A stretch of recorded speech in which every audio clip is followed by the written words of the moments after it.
ಸಾಧನ ಹೇಗಂದ್ರೆ, ನೀವು ಸಾಕಷ್ಟು ಪ್ರಜ್ಞಾಪೂರ್ವಕರಾಗಿ ಆ ನೆರವು ಬೇಕಾಗದ ಹಾಗಾಗೋವರೆಗೂ ಅದು ಬೆಳಿಬೇಕು.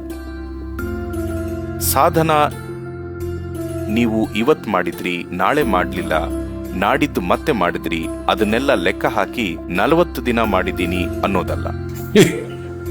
3 ತಿಂಗಳಲ್ಲಿ 40 ದಿನ ಮಾಡಿದ್ರಿ, ಅದು ಹಾಗೆ ಕೆಲಸ ಮಾಡಲ್ಲ. ದಿನಾಲೂ ನಿಮ್ಮೊಳಗೆ ಬೆಳಿಬೇಕು. 1 ದಿನ ಊಟ ಮಾಡಿ ಮರುದಿನ ಏನೂ ತಿನ್ನದೆ 3 ದಿನದ ನಂತರ ತಿಂದ್ರೆ ಅದು ಪೋಷಣೆ ಕೊಡಲ್ಲ. ಪ್ರತಿದಿನ ತಿಂದ್ರೆ ಮಾತ್ರ ಪೋಷಣೆ ಕೊಡತ್ತೆ. ಇದು ಹಾಗೇನೆ. ಈ ಜೀವದ ವಿಧಿಯ ಸ್ವರೂಪನ ನಿರ್ಧರಿಸಬೇಕು ಅಂದ್ರೆ ಇದು ತುಂಬಾ ಮುಖ್ಯ. ವಿಧಿ ಅಂದ್ರೆ ನಿಮ್ಗೆ ಯಾವ ಥರದ ಕೆಲಸ ಸಿಕ್ಕಿದೆ, ಎಷ್ಟು ದುಡ್ಡು ಮಾಡಿದ್ರಿ ಅನ್ನೋದಲ್ಲ. ವಿಧಿ ಅಂದ್ರೆ ನಿಮ್ಮ ಅನುಭವದ ಸ್ವರೂಪನ ನೀವು ನಿರ್ಧರಿಸೋದು. ಇದನ್ನ ಮಾಡಿದ್ರೆ ಸಾವು ಹೇಗಾಗತ್ತೆ, ಅದನ್ನ ಮೀರಿ ಏನಿದೆ ಎಲ್ಲಾನು ನಿಮ್ಮ ಅರಿವಿಗೆ ಬರುತ್ತೆ.